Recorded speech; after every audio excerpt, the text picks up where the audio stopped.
예, 여러분 안녕하세요. 치과 의료 윤리학 9주차 강의에 대한 질의응답을 진행해 보도록 하겠습니다. 오늘 제목이 치과 의사의 역사와 윤리라는 제목이었습니다. 그래서 치과 의사의 윤리라고 하는 것이 그냥 하늘에서 떨어진 것이 아니라 역사적으로 발전해 온 것이다라고 하는 전제하에서 여러 가지 문제를 제기를 하고 있는 내용이죠. 그리고 이제 강의 말미에 우리 과잉진료에 관련된 뉴스타파의 그 뉴스를 봤죠. 그래서 그것에 관해서 여러분들이 여러 가지 질문을 올려줬습니다. 오늘 올라온 질문들을 보니까 제가 모르고 있었던 사건들을 지적해주기도 하고 그래서 상당히 유익했던 것 같습니다. 그래서 거기에 대한 이야기를 제 반응을 한번 말씀드려 보도록 하겠습니다. 첫 번째 질문입니다. 그 치과의사 윤리에 관련돼서 실천의 문제를 제시를 했습니다. 학생은 이제 2011년부터 시행될 실기시험, 치과의사 면허시험 실기시험 있잖아요. 도입됐죠, 처음으로. 이 실기시험에서 이 윤리 문제를 평가할 수 있는 방안을 한번 생각해 보자라는 지적을 했어요. 굉장히 중요한 지적인 것 같습니다. 실제로 그 우리보다 먼저 시작한 의사 실기시험, 이 실기시험의 경우에 그 제가 이제 그 인제대학에 근무할 당시에만 하더라도 실제로 실기시험에서 이 태도 때문에 불합격한 사례가 있었습니다. 이게 그때 이제 그래서 굉장히 큰 충격을 받았었거든요. 우리 학교 전체가. 뭐 의학교육에서는 굉장히 그 앞서는 학교라고 자부하고 있었는데 태도 때문에 떨어졌단 말이죠. 그래서 그 이후에 이제 여러 가지 변화가 있었는데 그 시험 자체도 사실은 계속 변해 가고 있습니다. 적응해 가고 있는 것이죠. 처음에 도입됐을 때는 뭐 실질적으로 이제 환자 앞에서 추론하는 그런 것들을 평가하기 위해서 이제 실기시험을 봤던 건데 거기다 덧붙여서 이제 그 환자를 대하는 태도, 소통하는 방식 이런 것들에 대해서 평가를 했거든요. 그랬을 때 그 거기 이제 투입된 모의 환자들이죠. 모의 환자들이 평가를 하게 되는데 이 학생 같은 경우는 환자랑 전혀 소통하려는 의사가 보이지 않는다. 태도가 좋지 않다라고 하는 경우에 불합격을 매긴 사례가 있습니다. 근데 그것도 사실은 문제가 될 수가 있겠죠. 여러 가지로. 그래서 그걸 이제 점점 이렇게 그 튜닝하는 파인 튜닝하는 정교화해가는 그런 과정이 지금 진행되고 있는 걸로 알고 있어요. 근데 이제 치과의사는 이번에 처음 시행되는 것이기 때문에 많은 시행착오가 있을 거라고 생각을 합니다. 그리고 아직까지 여기에 윤리적인 태도나 관점을 평가한다는 얘기 들어본 적이 없어요. 곧 포함되어야만 할 거라고 저는 생각을 하고요. 그랬을 때 어떻게 평가할 것이냐에 대한 것도 상당히 큰 논의가 필요합니다. 그래서 객관성을 보장하면서도 주관적 평가가 가능하도록 그 주관성과 객관성을 어떻게 잘 조합시킨 그런 평가 방법이 필요하다고 생각합니다. 이것에 대한 논의가 필요한데 이런 것에 대해서 고민이 아직은 없는 것 같아서 그냥 실기 시험을 실시한다 그 정도로까지만 아직 돼 있는 것 같아요. 그래서 차츰 윤리적 평가 문제가 도입될 거라 생각을 합니다. 그 정도로 대답을 해보도록 하죠. 실기 시험에서 평가와 태도와 관점을 평가할 수 있는 그런 그 장치가 필요하다. 점차적으로 진화시켜 나가야 되겠다 그런 얘기를 합니다. 두 번째입니다. 심평원의 의료기관 종별 의료 이용 현황 자료를 보면 2017년부터 2018년까지 상급 종합병원들의 외래 내원 일수 증가율이 4.9%나 늘었다. 이런 현상의 원인 중 하나는 낮은 의료비용이다. 낮기만 한 의료비용은 도리어 의료 서비스의 질을 떨어뜨리는 부작용을 낳는데 현 시점에서 의료비용을 인상하는 것이 옳지 않을까? 이런 질문을 했어요. 여러분들 이 질문을 평가해 보세요. 질문을 평가해 보시라고요. 질문이 어떤 근거를 가지고 제시되고 있는가를 생각해 보시라고요. 저는 이 질문이 굉장히 많은 문제를 가졌다고 봅니다. 첫 번째, 두 가지의 잘못된 전제가 있습니다. 첫 번째, 상급 종합병원 외래 내원 일수가 증가했다는 것이 그 원인이 낮은 의료 비용 때문이다라고 하는 전제가 있어요. 그 의료 수가가 낮게 상급 종합병원의 의료 수가가 낮기 때문에 그 외래 내원 일수가 증가했다. 그런가요? 뭐그 이 중에 하나일 수는 있어요. 학생이 얘기한 것처럼 원인 중 하나라고 얘기했으니까. 하지만 그게 유일한 원인은 아닐 것이고, 그리고 주요한 원인도 아닐 겁니다. 다양한 그 요인들이 있을 거예요. 뭐 저 그 의료에 대한 그 접근도가 낮아지는 그런 여러 가지 상황들이 있습니다.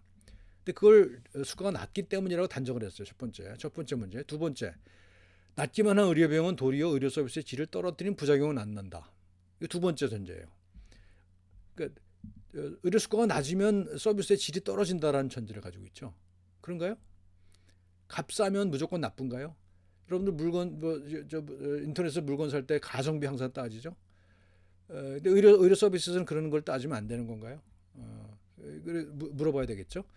그러니까 두 가지 잘못된 전제에서 출발한 질문입니다, 이게. 그래서 결론이 어떻게 나왔냐?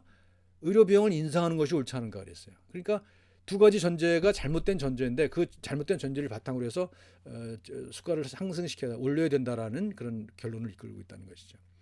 이것이 지금 제가 생각할 때는 이런 논리를 폈을 때 우리가 대중으로부터 신뢰를 받지 못한다는 겁니다.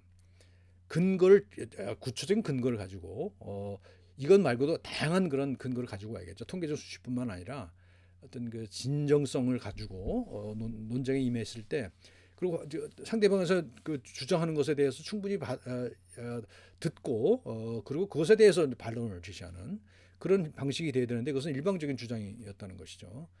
그래서 이런 그 질문은 잘못된 질문이다.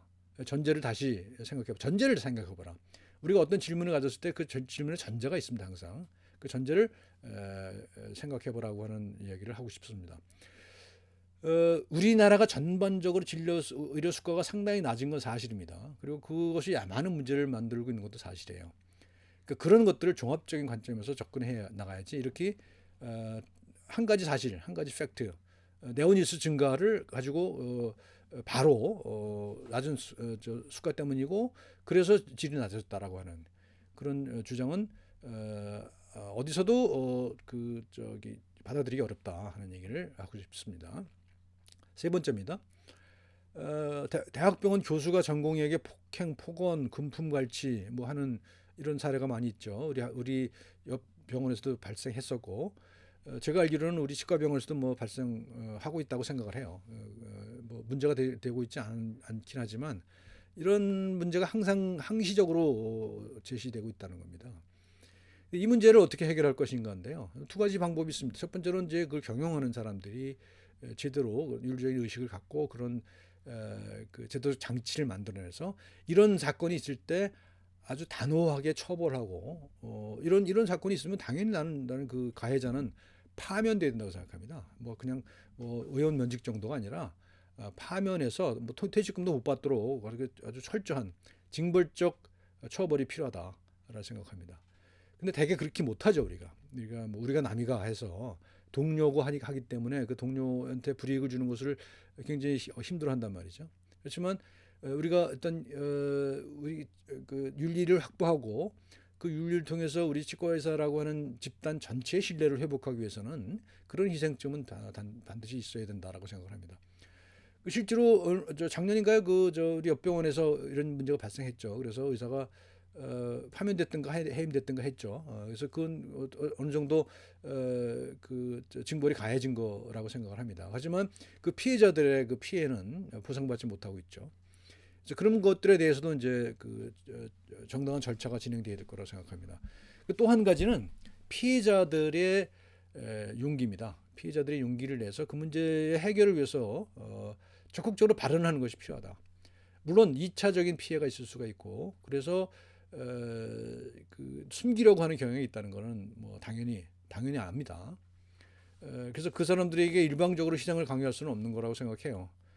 하지만 1차적으로 피해자 본인이 나서고 그다음에 나설 뿐만 아니라 그 나설 때는 굉장히 많은 전략들이 필요할 것 같습니다. 그런 자기가 속한 조직을 통해서 이런 문제를 제기한다든지 뭐 이런 것들이 필요할 거라고 생각합니다. 그래서 그 진실을 말하는 그런 용기가 필요하다. 그러니까 그 피해자 측에서는 그런 용기가 필요할 것이고, 그다음에 경영자 쪽에서는 그런 문제들에 대한 어떤 단호한 징벌적 처치가 필요하다. 이런 정도로 말씀해보고 싶습니다. 그다음요, 치과의사들을 이권 집단이라고 바라보는 여론을 개선시킬 수 있는 방안에는 어떤 것들이 있을까? 자, 이것도 전제가 있죠. 어떤 전제가 있습니까? 이권 집단이라고 바라보는 여론은 잘못됐다는 전제가 있는 거죠. 그죠? 그러니까 개선이 필요한 거 아니겠어요? 그러니까 이거는 그냥 전제를 해버려요. 이거 잘못됐다. 질문을 다시 바꿔보자고요. 그러면 치과의사는 이권 집단인가? 라는 질문을 다시 한번 던져봐야 되죠. 그래서 거기서 질문이 아니다라고 결론이 났을 때 이런 질문이 가능한 거 아니겠어요? 이권 집단이 아니라고 하는 증거를 대버리는 거죠. 이권 집단이라고 하는 증거는 일반인들이 많이 가지고 있어요. 그죠? 신문 보도를 보면 뭐 여러 가지 뭐 그런 것들 많이 나오잖아요. 뒤에 뭐 여러분들 나옵니다만 충주시 치과의사회가 했던 그런 그 태도들, 그런 행위들 이런 것들을 보면은 이거는 그런 사건들을 통해서 치과의사가 자 쟤네들이 지네들 그 집단 이기주의를 실천하는 자들이구나 하는 생각을 할 수밖에 없지 않아요? 그러니까 이거는 이제 그 질문을 그렇게 바꿔서 생각해보고 와서 그래서 이제 거기서 다시 출발해야 될 필요가 있다라는 생각을 합니다. 그다음요. 의료용 앱을 사용한 환자가 늘고 있다. 이걸 어떻게 해야 될 것이냐라는 얘기를 했어요. 그리고 이 학생은 이제 배달의 민족 어플하고 비교를 했어요. 근데 비슷하긴 하지만 의료용 앱과 배달의 민족 어플이 비슷하긴 하지만 큰 차이가 있죠. 배달의 앱은 그냥 연결시켜주는 서비스, 연결시켜주는 서비스거든요. 근데 의료용 앱이라는 것은 거기 전문 지식이 들어가 있어요. 전문적인 판단이 들어가 있습니다. 그러니까 전문적인 판단이 들어가 있기 때문에 지금 법적으로 문제가 있을 수 있는 겁니다. 그렇죠? 의료법상 이게 의료 행위에 해당하는지 안 하는지를 봐야 돼요. 그래서 만약에 이것이 제대로 일상적으로 되기 위해서는 그런 법적인 문제가 해결돼야 될 거라고 생각합니다. 그렇지만 기본적으로 어떤 이런 기술, 첨단 기술들을 어떻게 활용할 것인가에 대한 논의는 시작해야 되겠죠. 저는 뭐 개인적인 의견입니다만 이거는 피할 수 없는 그 추세다. 전문 IT 기술을 활용한 이게 뭐 원격 의료라고 하는 것과만 문제가 될 수도 있겠습니다만 원격 의료가 됐든 안 됐든 간에 어쨌든 간에 그런 그 중간적인 매체는 이건 우리가 피할 수 없는 거기 때문에 준비를 해야 된다고 봅니다. 그리고 그걸 무조건 반대하는 것만이 능사는 아니다라는 생각을 해요. 그래서 또 실질적으로 이런 것들을 통해서 또 새로운 그 서비스 영역을 개발할 수도 있는 거거든요. 예를 들면 저도 그런 생각을 합니다만 저도 만약에 여건이 주어진다면 이런 걸 하고 싶어요. 왜냐하면 예를 들면 이런 거예요. 어떤 그 독립적인 기관이 어떤 그 치료 계획을 받았을 때 또는 어떤 치료를 받았을 때 그것이 과잉 진료냐 아니냐는 것을 판단해 줄 수 있는 그런 어떤 객관적인 전문가 집단이 필요하다고 생각을 하거든요. 근데 제가 생각했던 그런 거예요. 그러니까 이것이 과잉 진료냐 아니냐를 판단해 줄 수 있는 전문가 집단들이 필요하고 또 그런 것들을 판단하는 데 있어서 이런 그 IT 기술을 활용하는 것도 필요하다고 생각을 하거든요. 근데 물론 이거는 이제 의료법상 문제가 될 수가 있기 때문에 지금 당장 시행하기는 어려워요. 하지만 그런 것들 논의는 지금 시작해야 된다는 것이죠. 그래서 배달의 민족하고는 좀 차이가 있는 거라고 생각을 해요.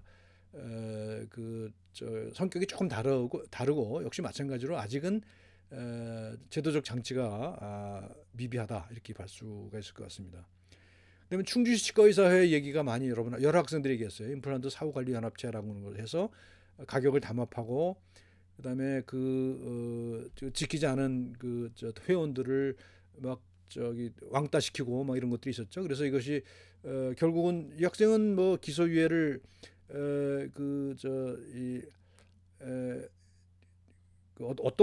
누가 기소유예를 받았는지는 설명을 안 하고 있거든요. 근데 제가 기사 검색을 해본 바에 의하면 치과의사 협회에 속한 지도부가 고소를 당했죠. 그러니까 공정거래위원회가 그 치과의사 협회를 검찰에 고발한 겁니다. 그래서 거기서 기소유예 처분을 받은 걸로 알고 있어요. 그러니까 그 피해자가 받은 게 아니고 사실은 그런 겁니다. 그래서 공정거래법상 이미 이제 이런 법적인 사례가 만들어진 거예요. 그러니까 담합을 했을 때 어떤 문제가 생기느냐 하는 것을 충주시 치과의사회가 보여준 거거든요. 그러니까 이거는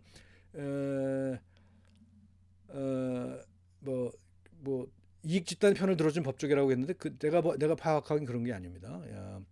이익 집단의 편을 들어준 게 아니고 공정거래법상 위반으로 이 문제를 제기한 치과의사 협회 측 치과의사 5명을 기소유예 처분한 걸로 알고 있습니다. 그러니까 이건 일단락된 거라고 봅니다. 일단락된 걸로 보고, 그러니까 지금 흔히 지금도 많이 하고 있는 걸로 알고 있어요. 진료비 담합, 특히 보철 수가 담합 같은 것들은 많이 되고 있는 걸로 알고 있는데 이것이 불법이라는 사실이 이제 드러난 거죠. 뭐 과거에도 알면서도 했던 거지만 충주 같은 경우는 이게 너무 심했던 거죠. 그래서 그걸 뭐 사후관리연합체라고 하는 그럴듯한 이름을 달고 뭐 협박하고 막 이렇게 했다는 거잖아요. 그걸 지키지 않았을 경우에 그걸 협박해서 뭐 했다는 거고, 또 무슨 뭐 저 치과 위생사들을 그 배정하는 데 있어서 무슨 뭐 자기들 쪽에 저 협조적인 치과 의사들을 우선적으로 배당하고 이런 것들도 문제가 됐다는 거죠. 그렇습니다. 그래서 이 문제는 우선은 일단락된 걸로 보고요. 그래서 담화 문제가 그렇게 법적으로 문제가 있다는 사실들이 이제 확인된 겁니다. 그다음요, 수의대생 유튜버 얘기를 여러 학생들이 했는데, 동물 학대를 해서 뭐 영상을 제작했고, 해서 이제 예비 의료인이죠. 이제 수의사는 뭐 의료법상 의료인은 아닙니다만, 또 그 큰 문제는 또 고려의대 성추행 가해자 문제죠. 이 문제가 참 사실 심각한 문제로 저는 생각하는데, 다른 의대에 재입학했단 말이죠. 그래서 그걸 막을 수 있는 법적인 장치가 없었다는 거죠. 이거 굉장히 심각한 문제라고 저는 봅니다. 그래서 이것은 의료법상 미비하기 때문에 그래요. 그러니까 성추행범이라든지 이런 비인륜적인 행위를 한 자가 의론이 되는 것을 막는 법을 만들어야 된다고 생각을 합니다. 그래서 이건 법이 돼야 되는 거거든요. 법으로 만들어야 되는 겁니다. 그래서 뭐 입학 블랙리스트 제도 도입의 실효성에 대해 토론해 보고 싶다고 그랬는데, 이거는 제도를 도입하는 게 아니라 법으로 규정해야 된다고 생각합니다. 그래서 이것은 예비 의료인들이 어떤 행동을 했을 때 그 의료인이 될 수 없도록 만드는 그런 법적 장치가 필요하다고 생각합니다. 그것을 뭐 블랙리스트를 한다고 해서 실효성이 있을 것 같지 않아요. 이건 법으로 충분히 할 수 있는 거거든요. 그러니까 예를 들면 성추행범이 의사가 되는 것은 굉장히 위험한 거 아닙니까? 우리 사회를 통해서. 그런 것들을 법으로 만들어 놔야 되는 건 아닌가라는 생각을 해요. 좀 안타깝습니다. 좋습니다. 그 다음에요. 이 학생도 재밌는 지적을 했어요. 우리나라에서 치의학을 공부한 대부분의 의사들은 기초의학, 예방의학 등의 분야 대신 임상을 택하고 있다. 최근의 코로나 사태 대응과 같이 의료는 공공의 성격을 상업적 성격과 함께 가지고 있습니다. 일반 국민들이 가진 인술 이데올로기에서 벗어나 실질적으로 의학도들이 공익 분야를 선택할 수 있도록 하는 유인책과 여론 형성 방법을 토론해보고 싶습니다. 중요한 지적인 것 같습니다. 근데 일단은 우리나라의 공공 의료가 비중이 많아야만 이런 일이 가능하겠죠. 근데 지금 요번 사태를 통해서 그래도 상당히 잘 대응하고 있다는 사실이 드러났잖아요. 그죠? 근데 그것은 그렇게 할 수 있었던 것은 사실은 우리가 메르스나 사스 같은 그런 경험을 했기 때문에 가능했던 거라고 생각을 해요. 그래서 그때 법이 정비가 됐고, 그래서 감염 환자를 추적할 수 있는 법적 장치가 있었고, 그때 이미 만약에 그것이 없었다고 한다면 지금 굉장히 혼란스러울 수 있었을 것 같습니다. 그다음에 역학조사관을 고용하도록 돼 있었어요. 그래서 역학조사관이 상당히 늘어났고요. 근데 이제 물론 그걸 지자체에 따라서는 그 제대로 하지 않은 지자체가 있다고 그래요. 예를 들면 대구 같은 경우는 법정으로 요구하는 만큼의 역학조사관이 없었다고 얘기를 합니다. 그래서 이런 유인책과 여론 형성 방법은 일단 이번 사태를 통해서 일반 국민들이 이것에 대한 인식을 확고히 했다고 하는 것이 하나의 토대가 될 것 같고요. 그래서 이제 공공 의료를 확충해야 된다고 하는 여론이 이제 점점 높아지고 있잖아요. 그래서 경남 같은 경우에는 폐쇄됐던 진주 의료원을 다시 여는 것에 대한 논의가 시작됐고요. 다른 지역 사회에서도 공공병원, 공공의료기관을 확충해야 된다라고 하는 그런 공감대가 형성되고 하고 있는 것 같습니다. 뭐 예컨대 이제 이게 공공의료기관이 아니면 어려운 게, 예를 들면 대구 같은 경우가 비교적 잘 대응했잖아요. 그런데 거기 민간 의료병원보다는 민간 의료병원이 병상 수가 굉장히 많은데 대구 의료원 대부분 환자를 담당했다는 이거 나오거든요. 그러니까 어쨌든 간에 이것은 공공 의료에 대한 우리의 인식이 확장돼야만 가능한 것이고, 그리고 이미 이번 사태를 통해서 그런 인식은 많이 높아진 것 같고, 그래서 거기에 대응하는 이제 앞으로의 공공 의료 정책은 이전과는 달라지지 않을까 그런 생각을 합니다. 그래서 오늘 신문 보니까 뭐 WHO 사무총장을 한국 사람을 내야 된다 뭐 이런 얘기도 있고, 그 대통령이 또 WHO에서 연설을 하기도 했죠. 그러니까 우리나라가 그런 공공의료라고 하는 것에 있어서 굉장히 큰 위상이 높아졌는데, 만약에 우리가 국내적으로 그런 시스템을 갖추지 않는다고 그러면 얼마나 창피입니까? 그러니까 아마 국가적으로도 공공의료에 관련된 정책들이 조금 더 강화되지 않을까 그런 생각을 합니다. 그리고 그런 것에 발맞춰서 우리 여러분 학생들도 공공의료에 관심을 가지고 노력해 주면 좋을 것 같다는 생각을 합니다. 또요. 이제 치과 마모된 의사윤리 그 강의 끝에 첨부된 영상에서 이런 얘기를 했어요. 이 학생은 과잉 진료라고 진단을 규정을 했는데 이것은 그냥 치과 의사 간의 견해 차이 아니냐 하는 이야기를 했습니다. 아까 이제 그 어떤 학생과 비슷한 얘기인데 그래서 치과 의사 이걸 과잉 진료라는 프레임이 만들어진 것 아니냐 얘기를 했어요. 그래서 과잉 진료 실태가 부풀어져 있다. 어, 과잉 진료가 치과 의사만의 문제인지 이런 질문을 했거든요. 이런 질문 가질만 합니다. 그렇죠. 0과 1로 딱 떨어지지 않아요. 치과 의사 사이에 견해차도 굉장히 많을 수 있습니다. 그렇지만 여기서 한 가지 우리 지적해야 될 것은 뭡니다. 프로페션이라고 하는 것은 뭐냐. 개인차가 있을 수가 있는 거지만 그렇지만 그 직업 집단 전체에 대한 어떤 거버넌스를 가지고 있어야 되는 거거든요. 근데 그것을 다 개인에게만 맡겨버리면 이건 무책임한 거 아니겠어요? 그 개인 차에 따라서 치과에서 개인에 따라서 판단이 다를 수가 있으니까 개인적으로 다른 치료 계획을 세우도록 그냥 방치해 두는 것이 옳으냐 이런 질문을 하는 거죠. 그럼으로 해서 여러 가지 문제가 생기는 거 아닙니까? 그러니까 치과마다 다 치료 방법이 달라요. 그러니까 일반인들은 치과 의사를 믿을 수 없다 이렇게 된 거 아니에요. 그래서 이것은 아까 다른 학생이 질문한 건 마찬가지로 전제를 가지고 있는 겁니다. 치과 의사의 견해 차이라고 하는 것 때문에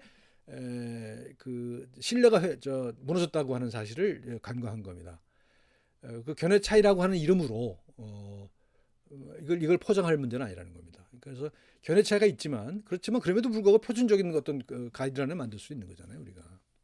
그래서 그 가이드라인에 따라서 뭐 다른 학생이 질문한 것처럼 전문가 평가 제도 같은 걸 통해서 일정 정도 완전히 정확한 뭐 수식적으로 만들어내는 건 아니지만 어떤 일정 정도의 범위 안에서 선택할 수 있는 어떤 치료 방법의 범위를 결정하는 것은 굉장히 필요한 것 아닌가라는 생각을 합니다. 과잉진료 실태가 부풀려져 있다는 느낌이 든다고 그랬는데 저도 이제 뭐 임상에 오래 근무했었잖아요. 이랬잖아요. 제 느낌을 말씀드린다면 전혀 부풀려져 있지 않습니다. 과잉진료 문제는 심각합니다. 제가 생각할 때 그래요.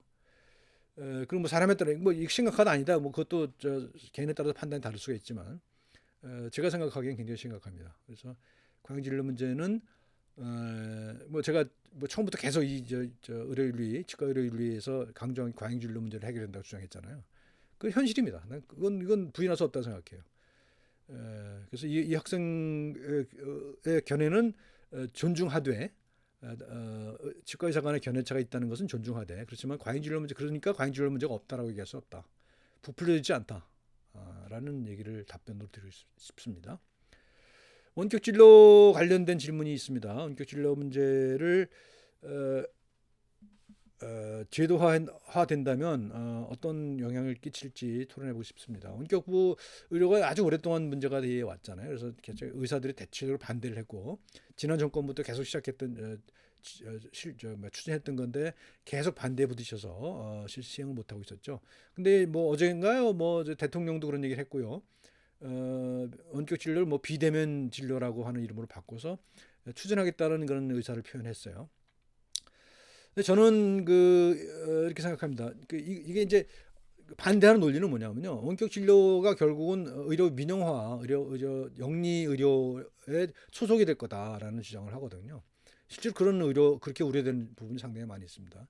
원격 의료를 추진하는 대표적인 주체가 뭐냐면 생명보험회사거든요.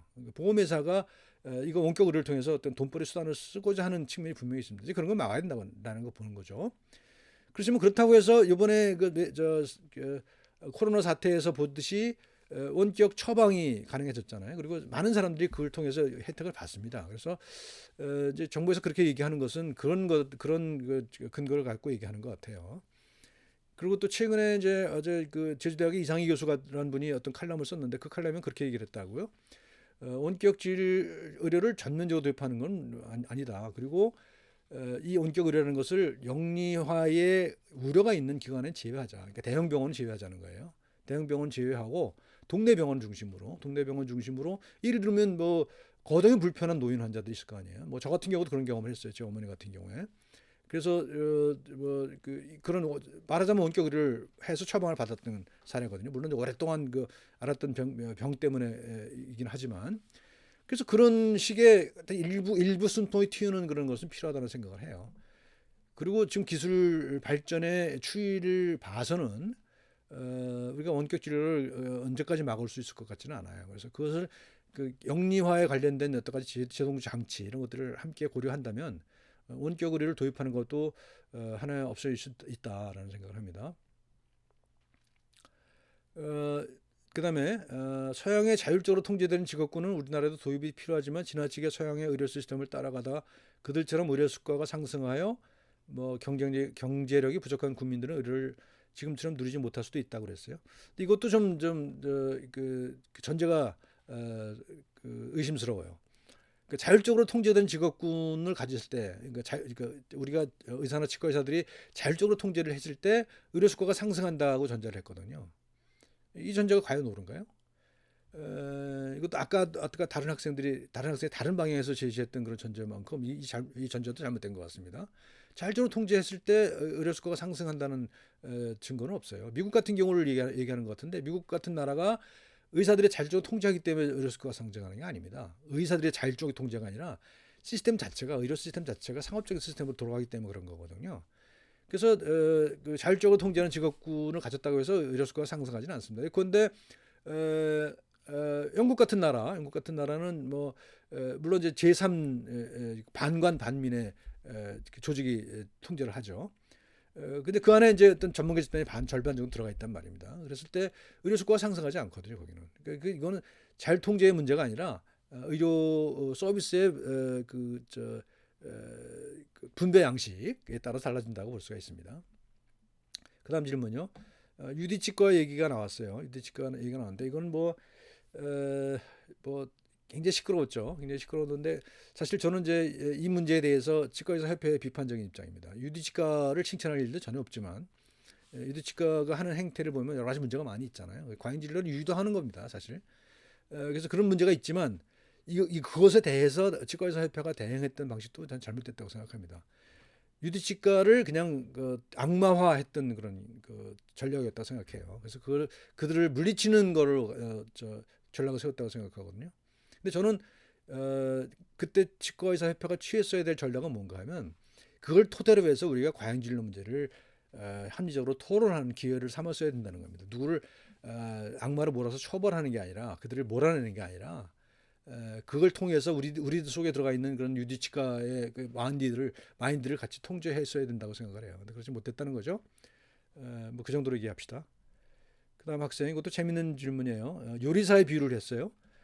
요리사는 훌륭한 요리사일수록 비싼 값을 받는데 의사는 윤리라는 것 때문에 내가 다른 일반적인 의사보다 훨씬 실력도 뛰어나고 윤리적으로 뛰어난데도 불구하고 똑같은 진료비를 받아야 되는 건 문제가 있지 않느냐라는 지적이에요.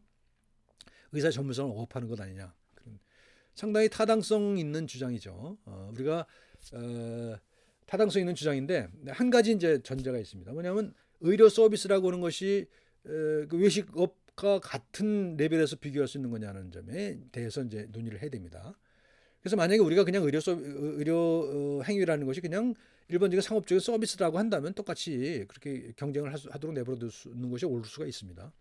근데 우리가 여러 가지 경험했습니다만 의료 서비스라는 것은 그런 사적 서비스의 시장에 내병합겨질 수 있는 것이 아니라는 것은 대부분 사람도 동의하는 거잖아요. 그러니까 이거 공적 영역에 속하는 서비스라는 겁니다. 뭐가 똑같냐면 교육과 똑같은 거죠. 교육도 공적 공공의료죠. 공교육이죠. 공교육. 물론 사교육도 있어요. 사교육은 그런 시장에 맡겨져 있는 거잖아요. 이제 그거는 가지만 우리가 의료 서비스라는 것은 기본적으로 거기도 마찬가지잖아요. 이제 예를 들면 보험에 해당하는 서비스가 있고 비보험 서비스가 있잖아요. 그래서 비보험 서비스는 대부분 이제 사적 영역에 맡겨져 있죠. 하지만 그것도 역시 어떤 압박을 받죠. 무작정 가격을 상승시킬 수 없다는 압박을 받죠. 그래서 공적 서비스라는 점이 있고 그럼에도 불구하고 문제는 있어요. 예를 들면 졸업한 지 1년도 안 된 병아리 의사와 20년 된 그 베테랑 의사하고 똑같은 진료비를 받는 게 맞느냐 라는 한 질문은 있을 수가 있습니다. 그래서 그런 것들에 대해서는 또 우리가 논의는 필요해요. 논의는 필요합니다. 근데 지금까지의 법적 제도 장치에서 그것이 이제 차별화가 안 돼 있는 문제가 있는 거죠. 차별화할 수 있는 제도를 만드는 것은 앞으로 얼마든지 가능하다고 생각합니다. 논의가 시작된다고 봐요. 그래서 어떤 의사한테 그래서 이제 얼마 전에 특진제라는 게 있었잖아요. 지정진료제라는 게 있었잖아요. 근데 그게 이제 그런 여러 가지 다른 방면을 오용이 됐기 때문에 그게 특징이라는 것이 이런 그 문제를 해결하기 위해서는 아니지만 이런 문제에 대한 대응책이었을 수 있거든요. 근데 그것이 수가를 계속 상승시키는 그런 하나의 수단이 돼버리고 말았기 때문에 결국 없었죠. 좀 폐지됐잖아요. 그래서 일단은 그런 그 제도적 노력이 실패한 겁니다. 일단은 실패한 거라고 보고, 그래서 그러면 그런 실패하지 않으면서도 차별화를 할 수 있는 그런 방법이 뭐가 없는지 생각해 보자는 거죠. 이거는 이제 앞으로의 과제로 삼아야 될 것 같습니다. 그다음에 이제 미국의 선샤인 액트 우리나라도 도입됐다고 그러죠. 그래서 우리가 의사들이 제약회사나 무슨 의료기기 회사로부터 제공받는 여러 가지 편의나 금품이나 뭐 이런 것들에 대해서 신고하도록 하는 제도라고 돼 있죠. 1918년에 국내에 도입됐다고 그래요. 저는 잘 몰랐는데, 그리고 미국에는 5년 전에 도입됐다고 그럽니다. 그러니까 이거는 어떤 우리나라에 계속 문제가 됐던 리베이트 문제에 대한 해결책으로 제시된 거죠. 뭐 수십 년 동안 계속 처벌하고 뭐 반복적으로 처벌하고 또 계속 반복됐던 그런 경험이 있는데, 이것을 그나마 이제 해결할 수 있는 방법을 하나씩 도입하고 있는 거죠. 그래서 이 학생은 홈페이지에 모두 공개하는 것은 자정 노력의 확대와 환자 신뢰 회복에 도움이 될까요? 아니면 오히려 불신을 초래할까요? 하는 얘기를 했어요. 근데 이제 보시면 우리 사회 전반으로 보면은 이런 것들이 개방되는 추세죠. 그래서 오픈되는 추세입니다. 그래서 홈페이지에 개방하는 정보를 공개하는 것들이 이것은 거스를 수 없는 추세인 것 같습니다. 그래서 이것은 뭐 우리가 이제 이미 김영란 법도 시행했잖아요. 그리고 저는 굉장히 그 훌륭한 법이라고 생각해요. 그리고 뭐 저만 하더라도 무슨 뭐 예를 들어서 스승의 날이라고 학생들이 뭐 맨날 가져와야 될 것 같은 그런 압박을 가졌었는데 그거 사라졌단 말이에요. 근데 이제 만약에 선생법이 제대로 시행이 된다면 내가 어떤 금품을 받았을 때 그것을 신고를 하라는 거잖아요. 그걸 처벌받는 게 아니라 그리고 그걸 의무화하는 거잖아요. 그랬을 경우에 상당히 문제가 합리적으로 해결될 수 있는 가능성이 있지 않나. 물론 거기도 문제가 없지는 않을 겁니다. 하지만 그런 식의 해결 방식을 시도했다는 것은 의미가 있다고 생각합니다. 재미있는 질문인데, 치과 치료를 환자에게 해주는 도중 환자가 순간적으로 아파서 움직여 다치는 경우 환자 치료를 제대로 관리하지 못한 치과의사의 책임인가요? 아니면 스스로 움직이고 환자의 책임인가요? 어떻게 생각해요, 여러분? 환자가 움직일 수 있어요. 그러니까 환자의 몸이 움직였으니까 환자의 책임이라고 얘기할 수 있을까요? 환자는 왜 왔죠? 여기 치료를 받으러 왔죠. 그 치료에 관련된 모든 주도권 누구에게 있습니까? 의사에게 있는 겁니다. 이거는 질문이 성립하지 않아요. 환자가 자기의 몸을 움직였으니 자기의 책임이다. 이건 누가 봐도 이건 말도 안 되는 얘기죠. 의사가 책임져야 되는 겁니다. 그렇죠? 그거 움직임을 조절해야 될 책임도 의사한테 있는 거예요. 그다음요. 양심치과에 대한 오해 이런 얘기를 했어요. 양심치과에 대한 오해인데 이건 뭐 굉장히 많은 사람들이 얘기하는 건데 편견을 심어주고 있다라고 그래요. 양심치과가 잘못된 편견을 환자들에게 심어주고 있다고 그러는데 뭐 그런지도 모르죠. 그런지도 모르지만 이걸 그냥 그렇게 양방간의 문제로만 보지는 말았으면 좋겠어요. 이 양심치과 뭐 강창일 선생인가 이 양반이 좀 지나치다는 건 알겠어요.